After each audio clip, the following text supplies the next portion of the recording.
Hello, welcome to Framework. I'm Al Schwartz. With me, as usual, is John Bernard. Hey. First of his name, let's say. We are here to talk about, of course, John. It's got to be like the 27th of your name if your name's John. Yeah.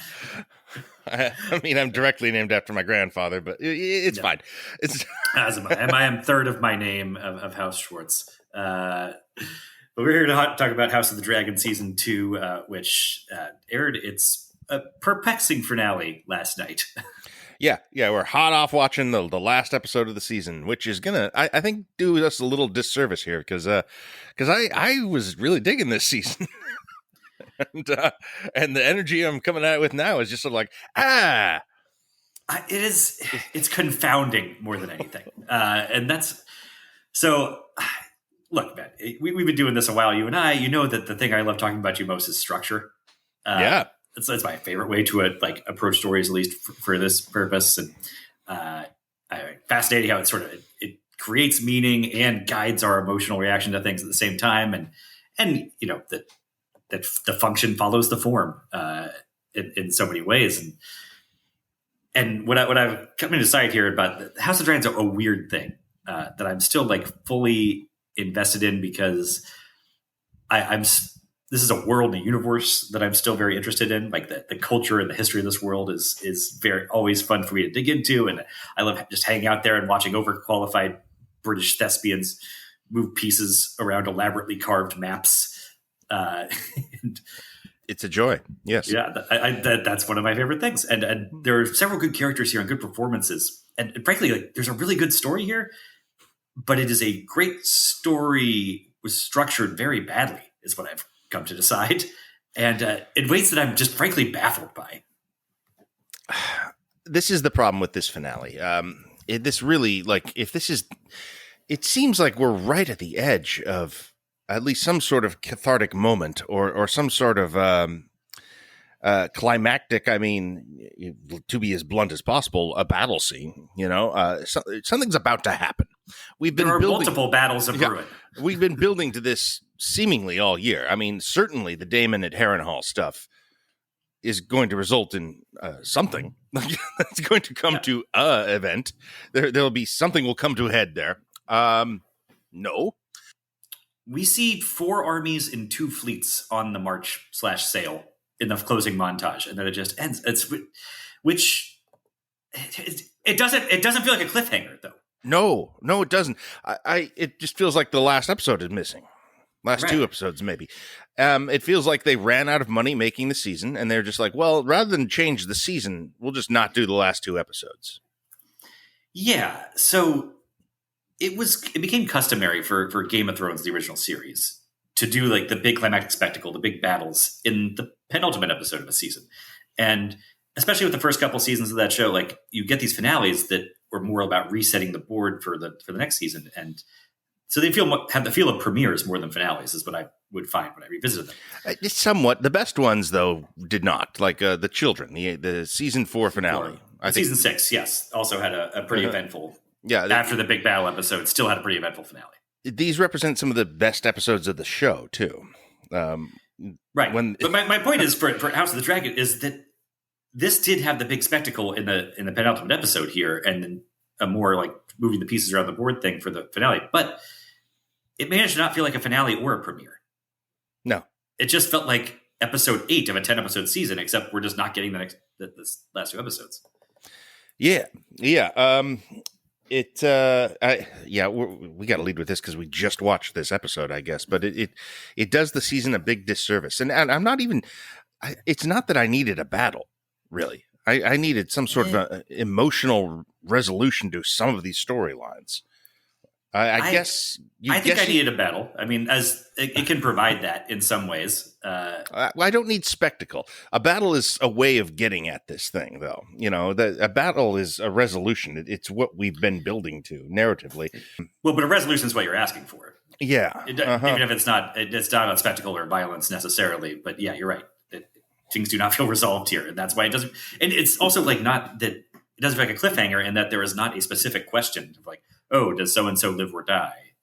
Who this battle is joined, but we don't see who wins. Even that would be a cliffhanger. Yeah, this is just the end of episode 8. Mm-hmm. I guess you could make the argument that Alicent comes to an emotional resolution this season. Doesn't feel like a real one. Which feels like such bullshit. If this is the end of her story, I'm pretty disappointed. But I don't believe it is. That doesn't seem possible. Which means it's probably just a waste of time. So I don't know what happens. You know exactly what happens. So I don't want to know. But well, I don't know exactly what happens. That's the thing that it's fascinating to me about this as a contrast to Game of Thrones and as an adaptation is that the source material is so different in its structure that how you approach it, I think, as a reader is completely different. Right. For example, I was curious about this. I looked this up last night, or at least I asked Alexa, and if she can still be trusted, who knows? But according to her, the original Game of Thrones books, the 5 books in that series, have a little under 3,500 pages in them.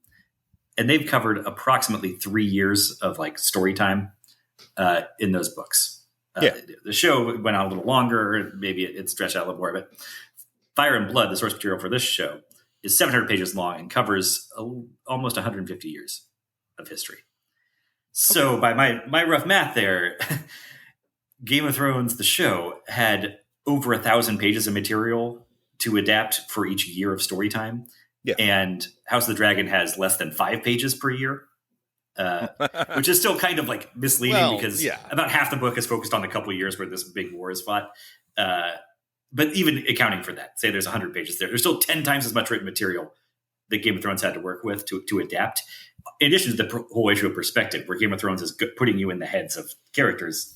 And that makes it much more easy to say, they botched the Theon character, or they botched the presentation of Sansa because we know exactly who those characters are. Fire and Blood, the book doesn't tell you exactly who Alicent or Rhaenyra are. It tells you what their public perception was at different points throughout this war, and it doesn't establish things definitively as to.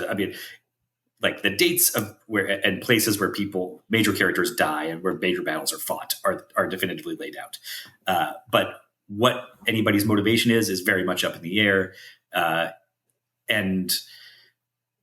So it's not like I'm sitting here going that this is about fidelity to the book.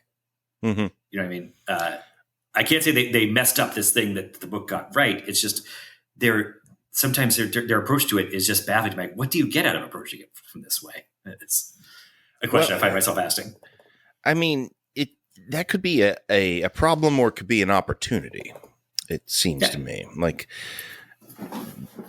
I think a problem for me with House of the Dragon is that there is a general lack of invention, I believe. And part of this is inevitable. I was struck by a prequel problem? Yeah, it's a bit of a prequel problem. I was reminded during this of Furiosa, actually, from the beginning of the summer. It is doing a lot of good work, a lot of design elements, performance elements, writing elements, things that are very strong about it. There's just no sense of discovery with this because I've seen all this shit in Game of Thrones, and Game of Thrones also had a lot of other things on offer. Just sort of in the characters we're following and the places they're taking place. This is very limited to what part of Game of Thrones was the court intrigue. We are seeing a lot of the Red Keep. We're seeing a lot of Dragonstone.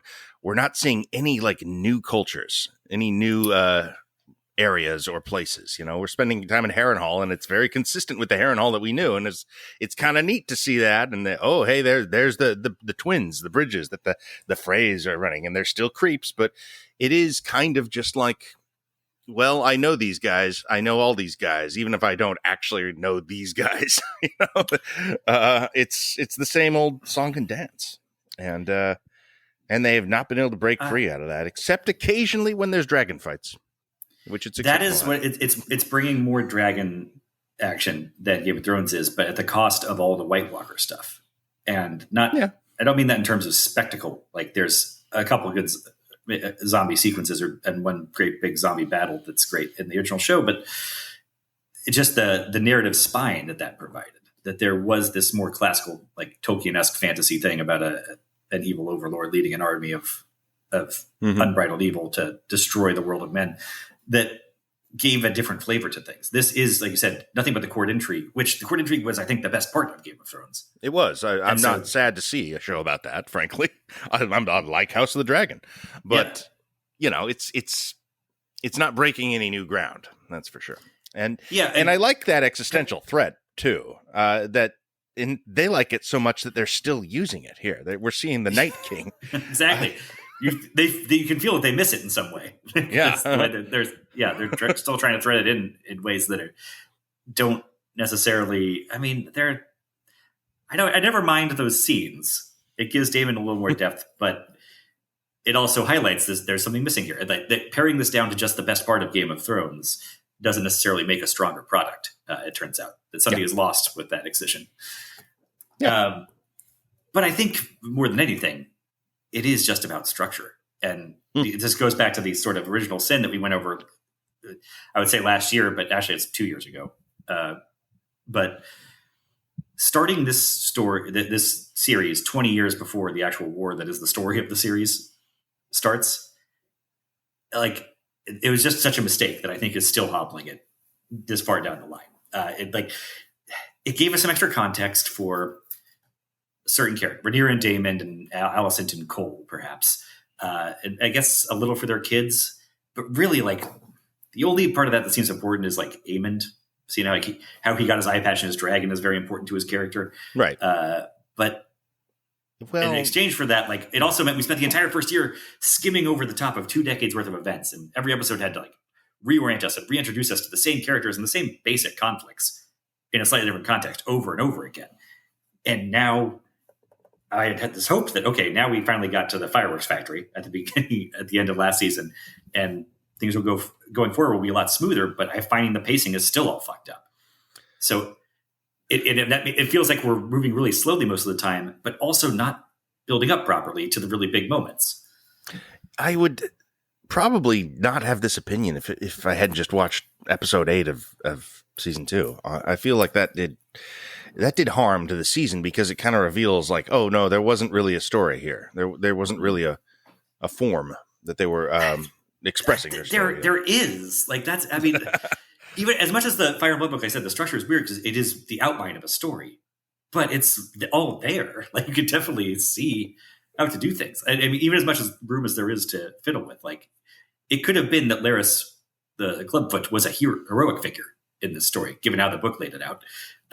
He is very much the Tyrion figure, and it's not a bad idea to have been like, okay, we have a Tyrion figure, a sort of disabled advisor that figure in the court of the king that is whispering and influencing things, but nobody trusts. But Tyrion is ultimately a benevolent figure, and Larys is a malevolent one, and that's a fine enough inversion. We get a different version of we want to see. Well, if you're doing a prequel to Littlefinger.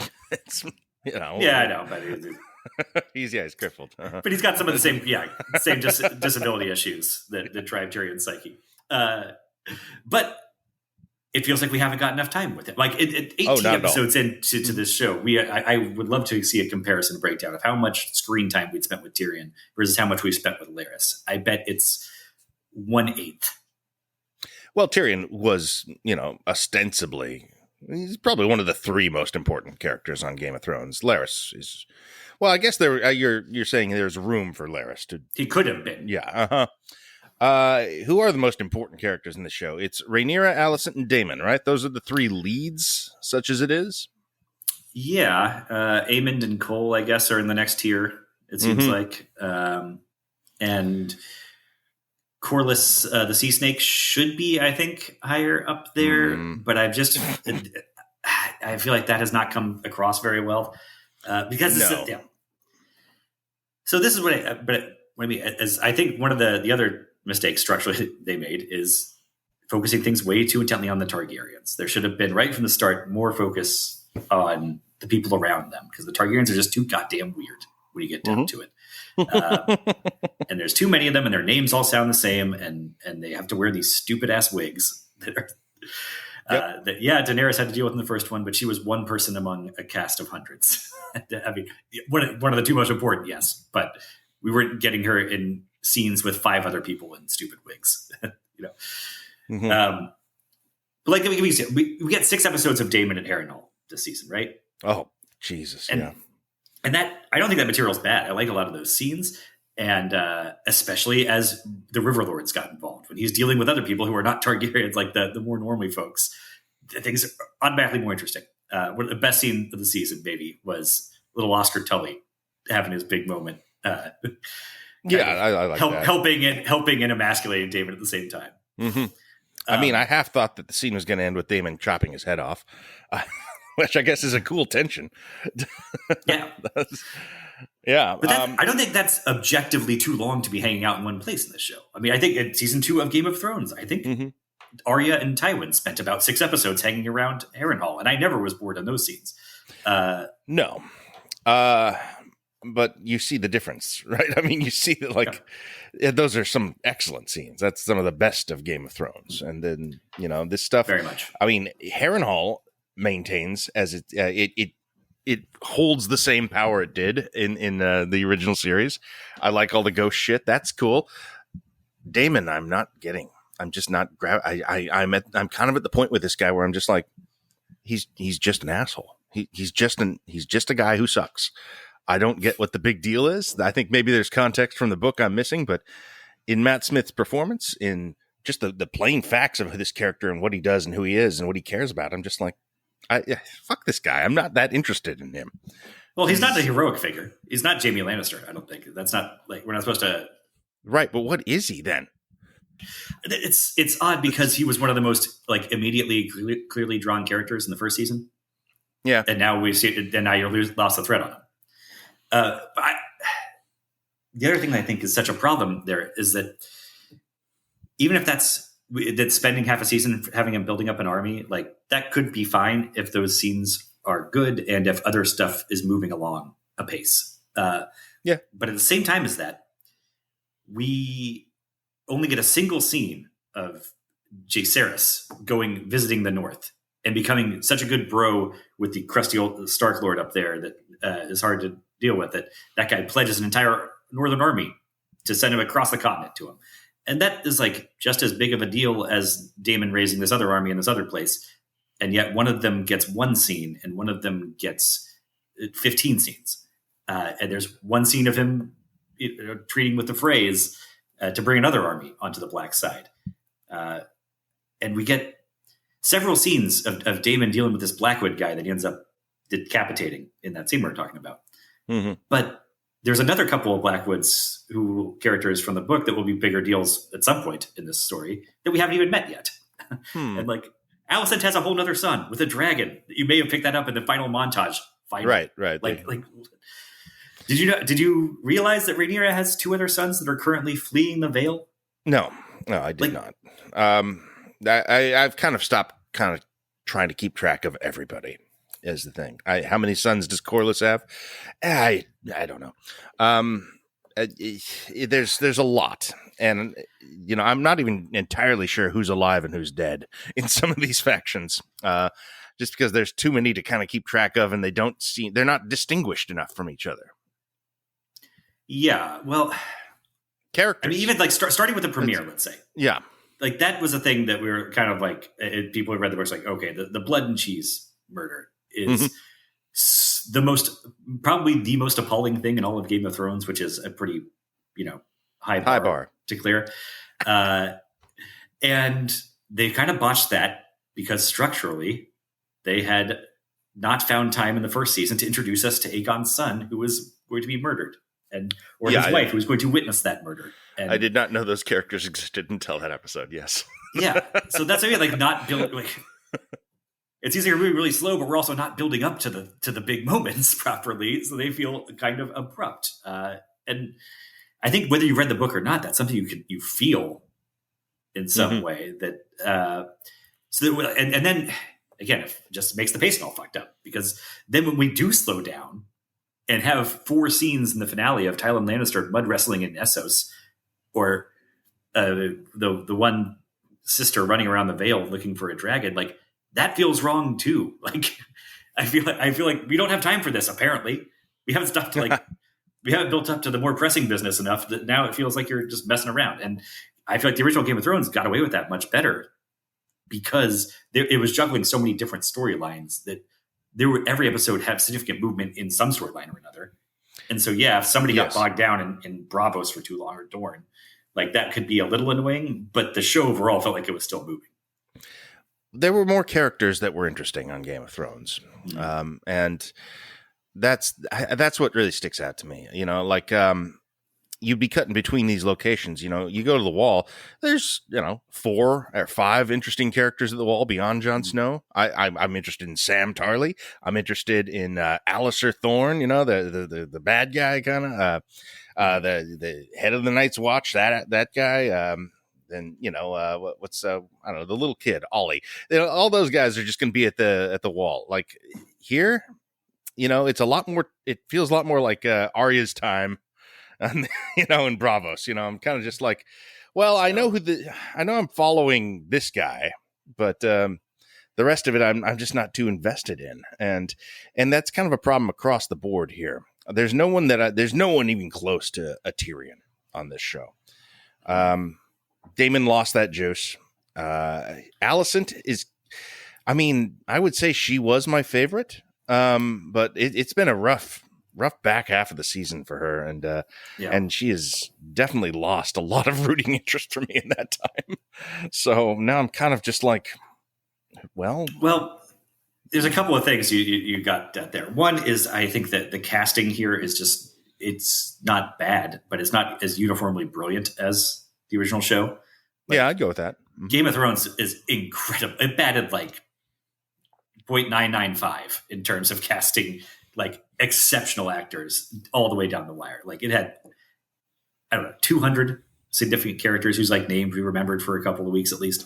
Yeah. And maybe 3 or 4 of them were like off notes.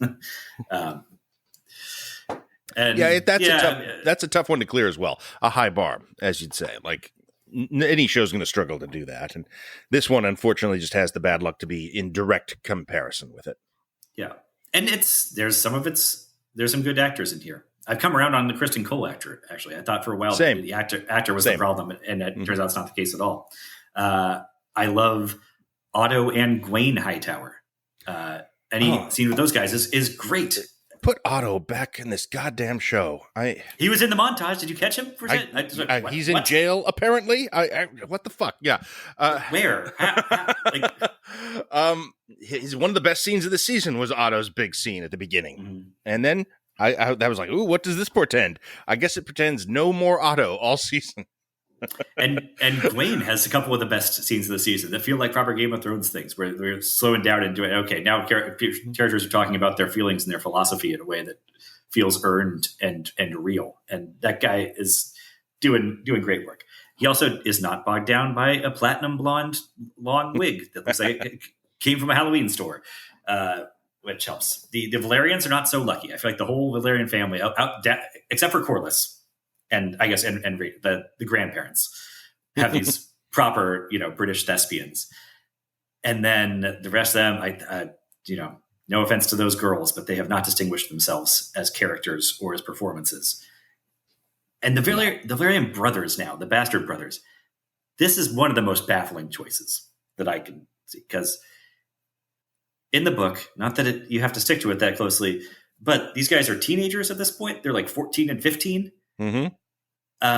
And Alan is notably has a reputation for being like a wild guy, kind of flamboyant and whatnot.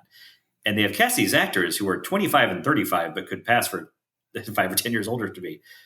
And the older actor is playing the younger brother from the books. I don't know. Maybe he's supposed to be the older brother in the show now too. But they also made him this sulky, much less interesting character I don't see what you get out of that transition at all. I don't know. Were they just assuming that energy was living with Aegon and Aemond? Maybe they didn't want to. It shouldn't. I guess do they want him to be a Jon Snow figure who's doesn't really, he's the bastard kid who doesn't really, lust for the big position, but is being thrust into it anyway. He's kind of literally said as much. I mean, that was kind of a scene where a guy just says, "This is my deal. This is what I want. This is big part of my character objective, in case you want to know, which I appreciated because they're not clear characters, really. Yeah. But that is also a character who has had nothing to do in his scenes except for say, this is what I am, this is what I want, this is what I don't want. It has been giving nothing interesting to do so far. His apparently had a heroic rescue at sea of this save the sea snake's life between seasons somehow. Right. Again, we're covering all these 25 years. How are you skipping over the one interesting thing this character has done, or exciting thing? It's Yeah, that sucks. I have more of an impression of him than his brother, though, or his half brother, the dragon riding one. Yeah, also has not. I mean, he had a scene where he said, "My deal is that I'm kind of resentful about not getting our birthright," and now he's among the dragon seeds, as they're known, the other bastard brothers that got dragons.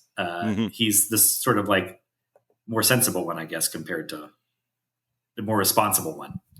Just in the use of the way the characters are written and how they're performed, I'm beginning to suspect which ones are going to be around longer than others, I would say. With the dragon seeds, is it?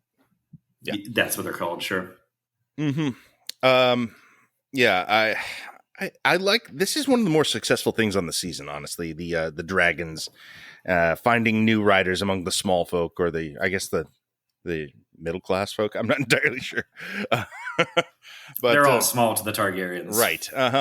That is kind of a Wonka's golden ticket storyline that worked for me this season. That was kind of exciting and kind of fun. I guess this was the penultimate episode, as it turned out, bringing all those guys to Dragonstone and putting them in front of Vermithor. Probably the highlight of the season. I don't know. The Rhaenys fight, of course, is right. I mean, I guess it's the climax of the season, kind of by default. But it is, yeah. Like we talked about earlier, in a way where it feels like we're missing the actual climax of the season. Mm-hmm. But yeah, seeing that play out and not knowing who's going to get what dragon or who's going to get cooked alive.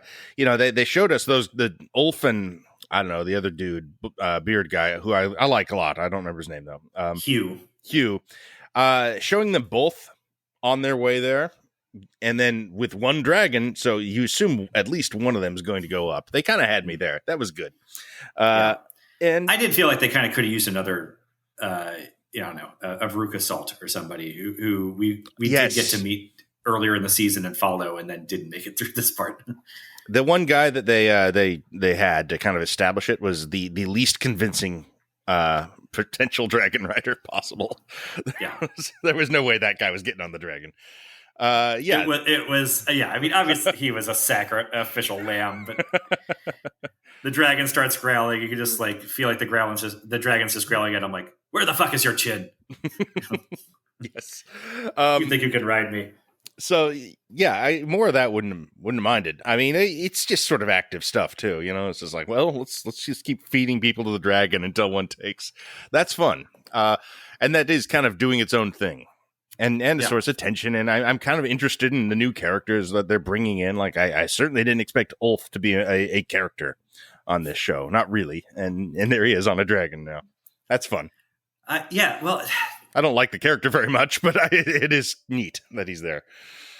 I don't think there's a problem with spending 3/4 of a season building up to that bit and getting those people on the dragons, and that being like a major focal point of the season. It still feels like that was really rushed in like 2 episodes. So it leads me to these questions like, okay, we're rushing this really important stuff, but what else? What are we doing with this time that is more important? And it's a lot of people standing around in the same rooms having what feel like very repetitive conversations. I mean, I understand that Rhaenyra's thing is that she's getting fed up and impatient with being told she needs to wait in this castle while the war is fought on her behalf. And, that... I don't know. It makes me more appreciative of how I was so impatient with Daenerys for 5 years, faffing about in Marine and all over Essos. And as she got more and more fed up and impatient with that was building to something that I can appreciate more in hindsight. But also there was so much else going on, like you said, to keep my interest in those times that it didn't feel that it felt like that one storyline was spinning wheels. This one, it feels like the main storyline is too accelerated, and then there aren't enough subplots, and they're too slowed down. I don't know. I said the pacing's just all fucked up.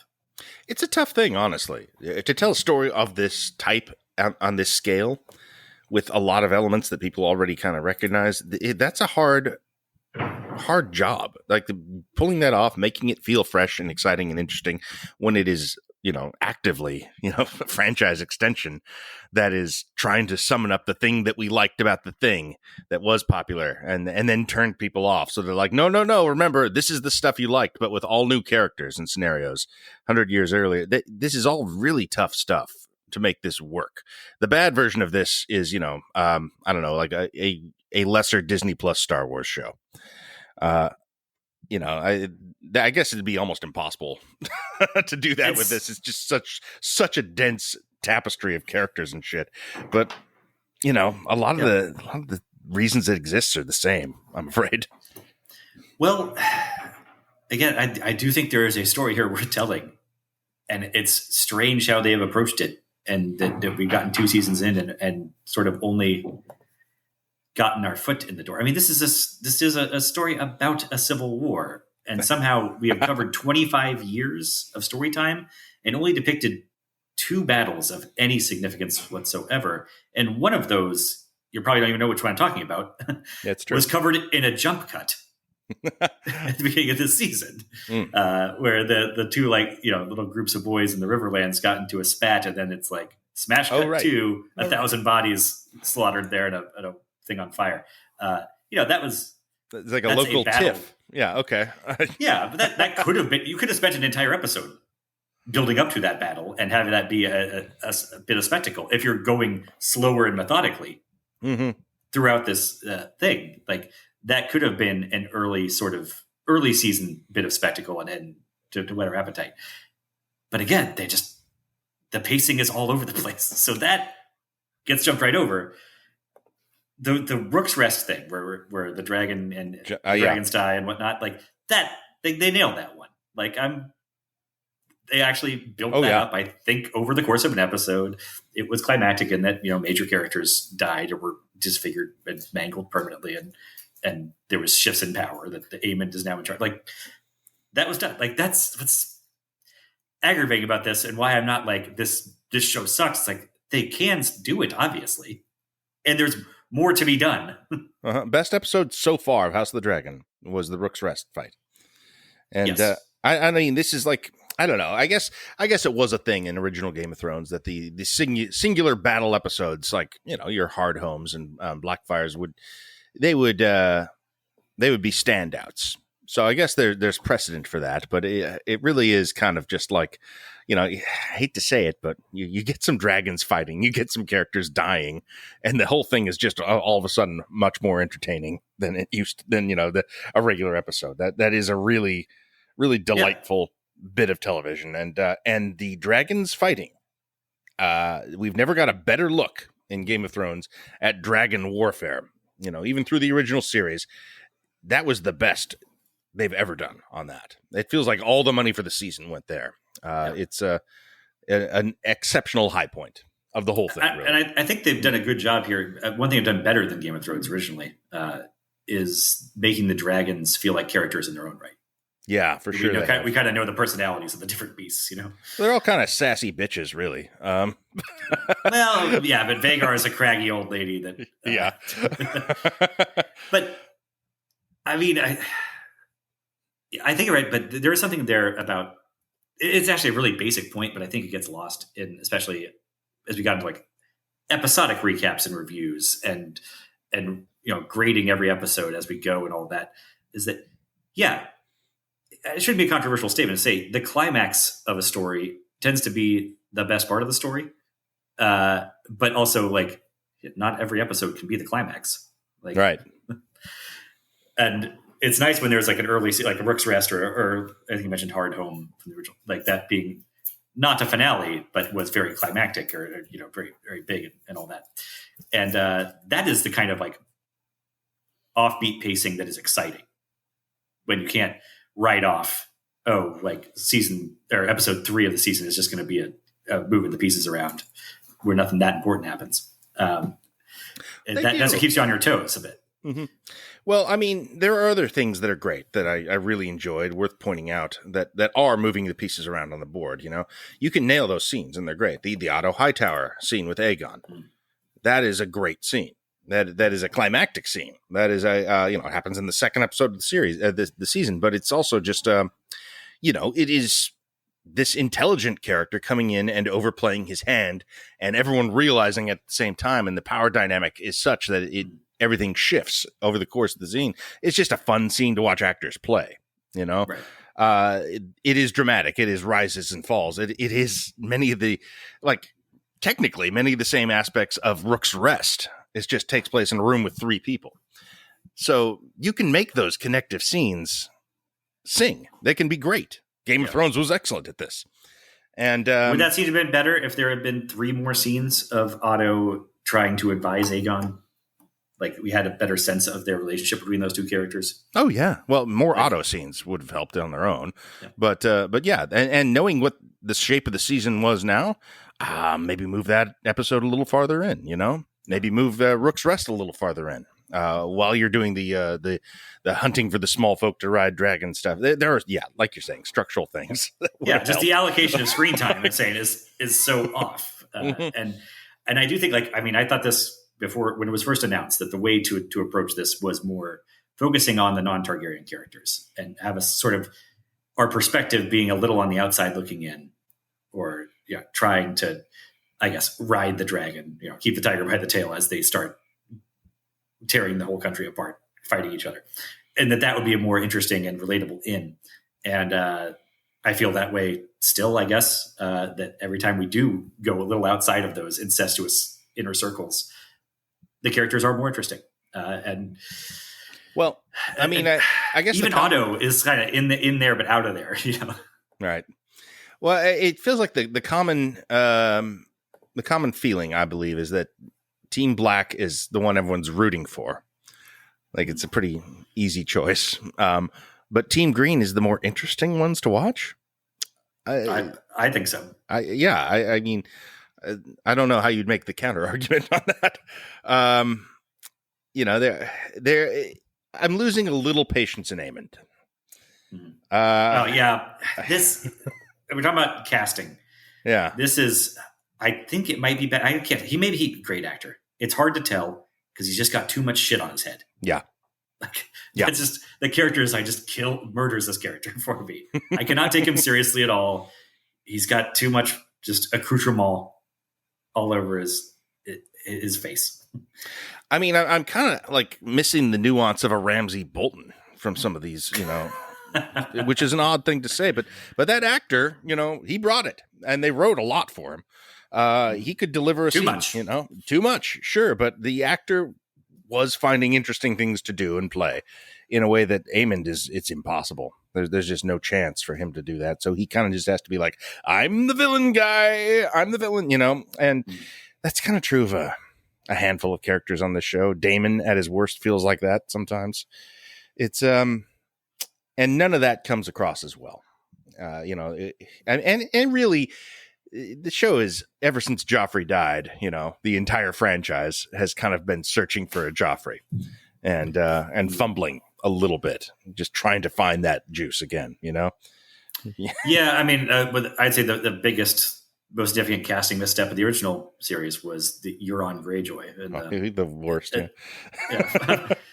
But that's a tough role, man. Like, it's such well, could you just do what Ramsay did? They're just chasing what they did before. But yeah. And they didn't have as much time to do it. Mm-hmm. That's another, a thing that potentially harmed those last couple seasons of Game of Thrones was shortened season orders. Yes. But even that did not feel as just abrupt as like this. Like, it didn't feel like those seasons were supposed to be longer. It just felt like, the pacing's a little off here. And there it was more just that everything was moving faster and faster towards the end. Apparently, as we killed so many people that we went from having a bunch of subplots to not so many. The pacing was different towards the end of that series. And here, that it's like I said, it's just from the jump, things were weird because of the time frame. they chose was so weird that it got everything off in the wrong pace, and we've never found a proper smooth pace for it. How many seasons or how many episodes in the first season do we spend with Damon fighting a war in the Stepstones? I think just the one, right? I think there was 3, maybe, of 3 or 4, and I'll confess I don't remember. I maybe it was over. Maybe I don't know. Fighting the crab eater. The crab eater, was that a guy? The crab feeder. He feeds the crabs. Yes, he was a crab feeder. He worked for the Triarchy, which is like the alliance of 3 cities of Essos. Mm-hmm. That still, their appearance in this finale felt so abrupt. Yeah, the Brethren Court. Yes. And I was like, well, it's not that you didn't put screen time towards this, but that was 20 years ago now in story time, mm-hmm. and 2.5 years ago in real time, and just it feels not smooth or abrupt. I was okay with the pirate court. Honestly, I was all right with all that stuff, and with Tylon Lannister, or is that his name? They said it wrong intentionally so many times. Yes. I like Thailand. Yeah. Okay. I mean, it was all right. I mean, we had the trans pirate queen that. Yeah. The show felt kind of pleased with itself for including that, which wouldn't actually bother me at all if I was more like, just like, okay, this is the finale. Like, I don't know I already felt like in the opening scenes of this episode of like, it feels like we don't have time for this. Like, well, I know we have things to get to. We big things. I guess they're going to be in the premiere of season 3 now.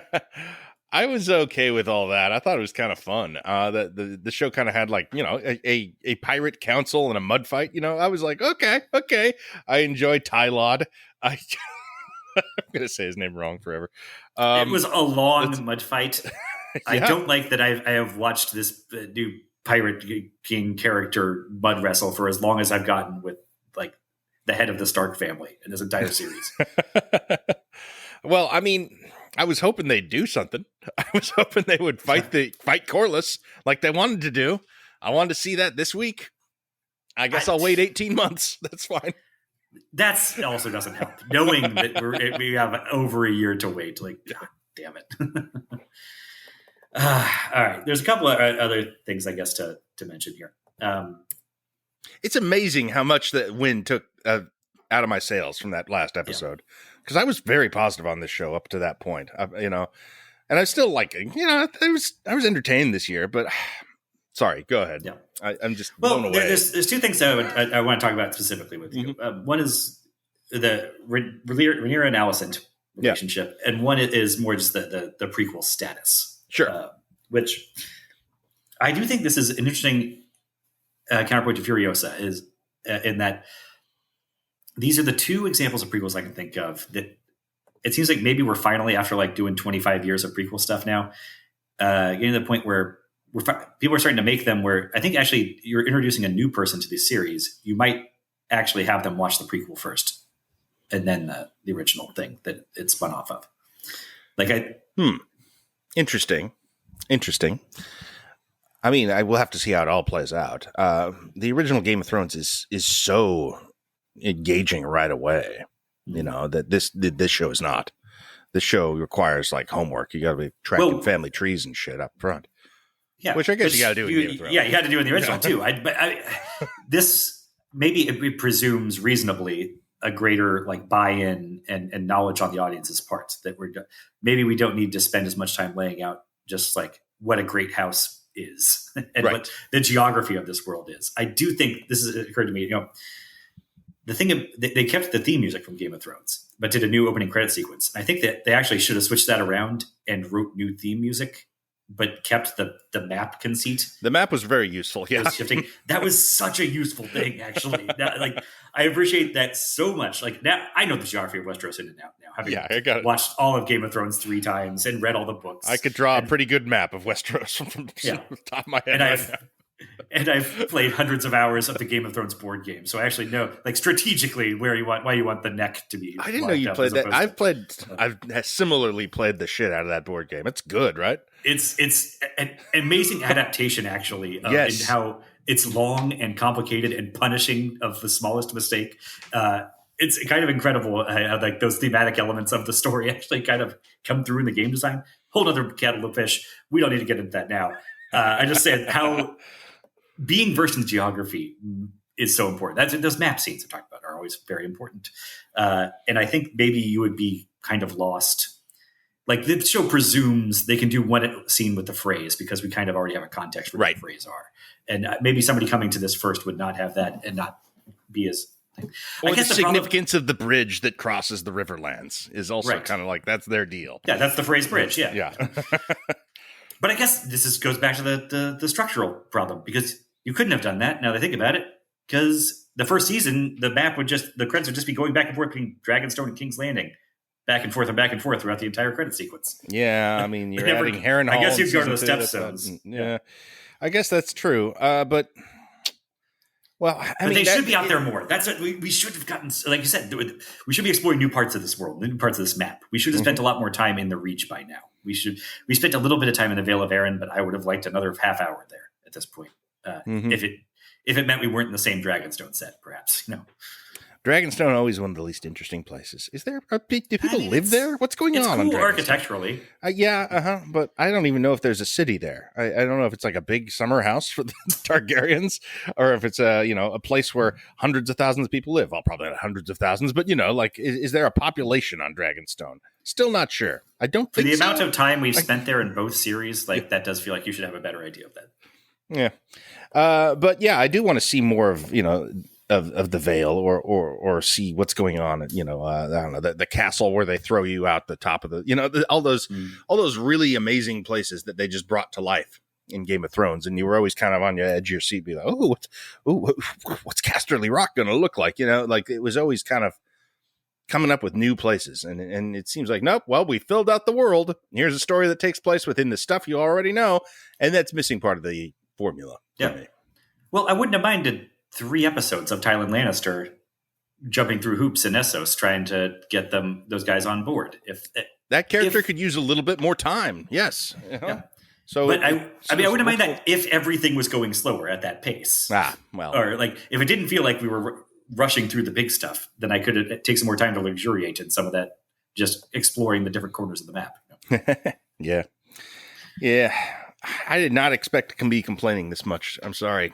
I've been turned on the thing by this finale. It angered me. Okay, I'm still bought in. Is the thing? I'm going to watch season 3. I'm in. I'm just baffled. These feel like unforced errors. Yes. They have a good product in many ways. The sets alone that they're using, you should, and the world they've inherited. I mean, feels like that's half the game. The sets, the costumes, the whole production design is incredible. The upside, the dragon fights. The upside of being such a direct prequel to Game of Thrones is that you have all this stuff built in that the audience is aware of. That that you don't have to explain as deeply. You can kind of just have fun with it. So have fun with it. Do the thing. Have some more intrigue, some more effective scenes of kind of people backstabbing one another, or it does feel like the best stuff is the stuff that is new for this, the dragon related stuff, and when we're playing the hits, they're just not quite as good as they used to be. Yeah, and some of that's just diminishing returns. That takes when you're doing a franchise over decades. Yeah, but if you have a character that people are going to engage with, like a Tyrion, or just the people around Tyrion. A Varys or a Bronn. This show would love to have one of those. Like, just it would have a character that entertaining on screen. God, I would love that. I think that the show's idea is that it wants us to invest in Rhaenyra and Alicent as our like main identification characters. And I think the way it screws that up is by it's trying to get us there by making them more sympathetic in ways that feel fairly bullshitty at this point. I don't know why they're doing that. Because that wasn't what made that. I mean, Tyrion was sympathetic in a lot of ways because just, you kind of feel bad for him as a dwarf in that world. Already put him at like such in a family of shitty people. But the lesson of Game of Thrones, I feel like, should have been that you don't have to make people nicer to make us invest in them. You have to put them in interesting situations and have them have interesting human responses to it. And I mean, the contrivances to keep getting those two actors in the same room together have gotten pretty absurd. To what end was Alicent shown up at Dragonstone in the finale? What? I guess to just say you can kill my son, like this. That's what I mean. Like, it's less about the logistics of getting them in and out of each other's strongholds without being taken hostage. Like that's a stretch we can accept if it paid off in a good way. I feel like my beef is more about how both of them now have had children in their family brutally murdered by the other side, and they're still like very focused on peace and the good of the world. Like it seems like the idea is to make them more sympathetic by saying these women are the ones who are thinking about the good of the nation, and the toll is taking on the small folk. And I'm like, no, but you're convincing me that they're horrible parents who don't care about the murder of their children. Yeah. They don't appear to either of them have any sort of they don't seem ready to lead Westeros. I mean, as ready as anybody. Like the point of Game of Thrones, I don't think, is that everybody who leads is really ready for it, or that only like worthy people sit that chair. No, for sure. But there's a rooting interest in who will sit on the Iron Throne at the end of Game of Thrones. It's the point of the show in many ways, and I don't know. I mean, my assumption here is that. Well, I mean, I know the Joffrey spoiled the ending to some extent, but that's all I know. But I assume that kind of suggests almost everyone's going to die. Like the person at the end who's the king, it will barely matter because both parties will be fully wiped out by the events of the show. That's the promise of the show almost. So I don't know. I'm not exactly engaged in that, but I'm also not really. I'm not emotionally. I don't care about Rhaenyra or Alicent. I was kind of feeling Alicent, but it's not good right now with her. Basically, I think that the best rulers that this show has presented us is that if I was casting a vote in Westeros, I would Otto and Alicent on the ticket. I think they do a better job than anybody else we've introduced to so far. Sure, but yeah. But also, yeah, sure. Rhaenyra would probably, from what we've seen so far, wouldn't be in the bottom half of the Game of Thrones rulers we've seen. I mean, she probably wouldn't be. She'd probably be in the top quarter because we've seen some real stinkers in the first. Who's series, the best? The original series. Who's the best king? All told, the best. Well, I mean, Robb Stark probably, but we know that. There's Robert Baratheon maybe. I think they made the case that he's not. He held the country. He held it together for decades. Right. Well, that's what Alicent did. Yeah. Viserys was bedridden for a decade, and she held it together. That's why I think she'd be okay. But the problem is, again, she's just underreacting to the brutal murders of the children in her family. Like that, it just rings so false that these guys that they're so disinterested in vengeance at this point. I feel like the mortality rate in Westeros is very, very high under any circumstances. I think that's why you're having 8 kids, because you're planning on losing 3 at some point. Yeah, but that's also why you're not sweating the small folk. We're like, oh, we're going to have to kill a couple thousand people in Lannisport. Mm-hmm. Who is what I think he was saying. I mean, they took some strides toward that in the finale. I thought we were going to go see our new dragon seeds wipe out some towns. I guess that'll be in 18 months too. Yeah. Well, okay. I mean, again, not to spoil anything, there is plenty of death and destruction coming. You're not wrong about that. And I think there is something so there was. You're seeing this debate, or two, in some places earlier in the season about they're doing so much to soften up Rhaenyra and Alicent. To probably make nothing their fault, and how that ruins the sense of agency and the characters. Yeah. And I didn't think that was really the issue. I mean, one, it's Alicent's fault. Yeah. No, I don't think that. I think it's kind of Alicent's fault. I think she's kind of a victim of circumstance, which you can say removes the character's agency if you want. I don't think you can say it betrays the text, because the text being what it is. Mm-hmm. It leaves it open who's the real villain and who actually has more altruistic motives. I just, but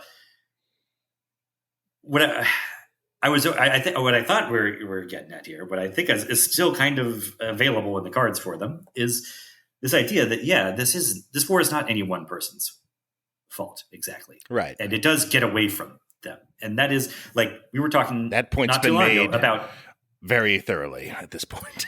right, but like we were talking about Alex Garland's Civil War Sure. not that long ago, and this I felt like this.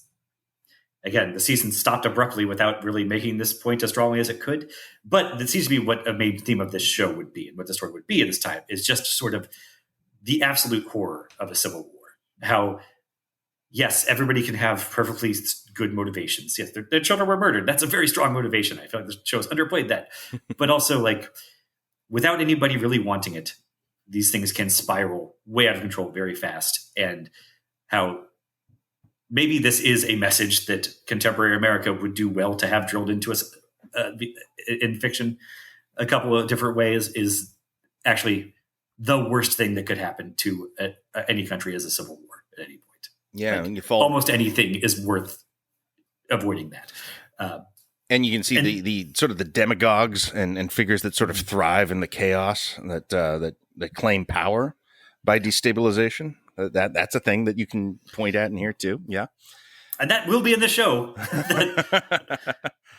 There will be more of that coming. Again, we stopped at a weird, abrupt point. But I don't think the show lands that thematic point as strongly. And in a weird, you get that final scene between Allison and Rhaenyra where I'm like, I don't understand what the point of that was, except to be like, I don't know. To try and get Allison to the point where she's like, fine, you can murder my son, which I just don't buy on an emotional level at all. Why does she need permission to do that? I mean, well, first off, he's out of the city, which none of them know, so it doesn't matter. Which, yeah. But secondary, like, I mean, she has to know. Like, she has to know going in. You know, they've had multiple conversations about this. There's no way that one can live with and the other doesn't die. Like, right. You know, it's a civil war between kings with dragons. You know, there's no way to have a stable realm and leave the other person alive. So it's sort of a fait accompli that one of them must die. You know, one of the rival kings. So I don't know what the goal is. And the great tragedy is that they have to take tens of thousands of other people with them. And die in some pretty horrible deaths at different times. And I guess they want that the imagining is that Allison is more sympathetic if she's saying, oh, what a tragedy it is that those thousands of people have to die. And maybe we can avoid all that if we just kill my own son. Like, it's just, again, that final leap. I can't make that final leap with her. It's her, like, also just trying to, like, it's what Rhaenyra says. She's just trying to, like, skirt responsibility in a sense. I'm gonna go disappear, and you know, I'm tired of this now. I've lost my power in court. It's pretty disappointing, honestly, as a character turn for Alicent, that this is where she has landed, and it makes her seem very capricious and kind of. I just don't care anymore. I'm not sympathetic. I don't think she wants it. I don't think she, you know, I don't understand why we're at this point if she is this fickle. I think you could get to that sort of point with her if it was more of just she is so gutted by the losses, the brutal murder of her grandchild, for example. That she's exhausted and empty. The guy was stealing her grandchild's head in a satchel out on a bridge. That's where they found him. And not much talk of that after murder the grandchild in front of her daughter, the child's mother, like that. And if she was just broken and empty and said like this, it's all just ashes in my mouth at this point. Nothing. I'm incapable of wanting anything. Sort of like Gwen and Kristen Cole have gotten to very rapidly. Be like, shit, we kind of thought we were hot shit with our swords until we saw a dragon. Now we're like, fuck, man. Another thing Rook Stress did, that saved Kristen Cole as a character. Yeah. That all of a sudden, that gave him a thing to act that was very interesting and kind of needed to be said in the context of the show. That scene, maybe the line of the seasons was, we've given this war over to the dragons. And like all of a sudden his character makes sense. He has a cool thing to play. He's gone on a journey. I'm interested in him now. This is what we're talking about with Kristen Cole. And he's hollowed out. Yeah. But trying to play her getting to the point of offering up her son to be murdered as a like moral awakening on her part, that she has like transcended the petty wants of power or whatever. Like, nah, I don't buy that at all.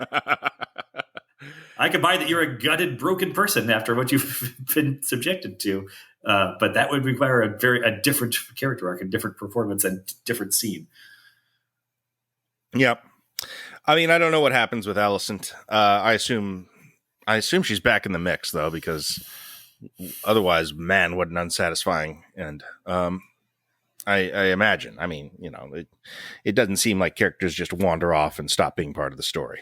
So you wouldn't build it around Alicent if that were the case. So I'm not asking for a spoiler, so don't respond. Sorry.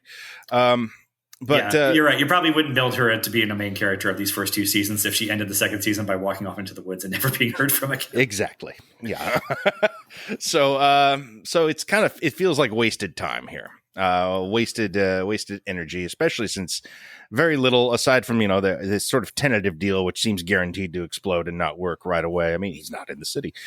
Positioning that as sort of the big finale of the season. Ooh, woof, that's bad. That's a problem.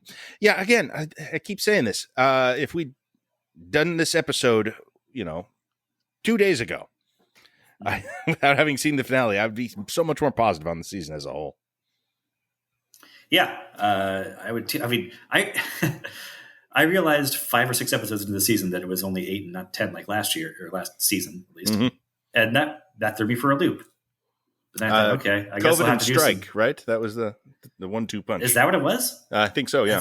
I don't know. Okay, yeah, Strike. Maybe cut up a little slack on the Strike front, I suppose, but. I don't know. I hate that now I'm sitting here in the same position I was at the end of the first season, which is, we had a really rocky road to get here, but we're finally getting to the fireworks factory. But I mean, there were some good shows. There was some good stuff that happened. The Rook's Rest fight, again, can't be understated how well that worked. I actually did love the final montage of all the armies marching and different things. And they're I was like, the distinctive themes of the Starks and the Lannisters. Until I realized, oh my God, they're going to cut to black on this. Son of a bitch. Yeah, that was my realization too. I was just like, oh, fuck. Look what they did. Yeah. Because again, it's not a cliffhanger. That's a different thing. A cliffhanger isn't just stopping something suddenly. Yeah. Yeah, there's no what's going to happen? It's just like, is the thing going to happen? I assume. It just hasn't yet. Right. So, I don't know. I mean, look, we'll be back with this at some point, I'm sure. Is there any way it's not 2026? I can't believe they thought that they could get away with this, knowing that you were going to do this and then an 18-month break. Well, they've got the Night of the Seven Kingdoms show, the new Game of Thrones show, starts really next year. Happening? Oh, yeah, it's happening. It's coming out next year before we see Hot D3. It'll be I will believe that when I see a trailer, I guess. If I understand that correctly, it takes place right between this series and Game of Thrones, about 100 years after this, 100 years before Game of Thrones, something like that. Maybe. I haven't read those books. I don't Okay. Yeah, the Dunk and Egg Chronicles. I believe it is the I think, and maybe I'm wrong on this, it's the ancient Night's Guard guy, Night's Watch dude, the old Targaryen that befriends Jon. Oh. What's his name? Aemon. Yeah. No, Aegon. no, because egg would be short for Aegon. Yeah, one of the many Aegons. Yes, I think it's him. It might be his brother. Maybe. No, because he wouldn't be Egg. He would be Aim. Okay. I don't. George Martin wouldn't be so haphazard about that. HBO might, but it's based on a book he wrote. It's confusing and difficult. Look, we'll cross that bridge when we come to it. Right now, I'm just going to sit here and be confounded by how you could take this material and structure it so awkwardly. Yeah. All right. Well, next up, Rings of Power, The Lord of the Rings, Season 2. That one surely has ironed out the whole prequel issues, right? No doubt. Okay. Ooh, prequels!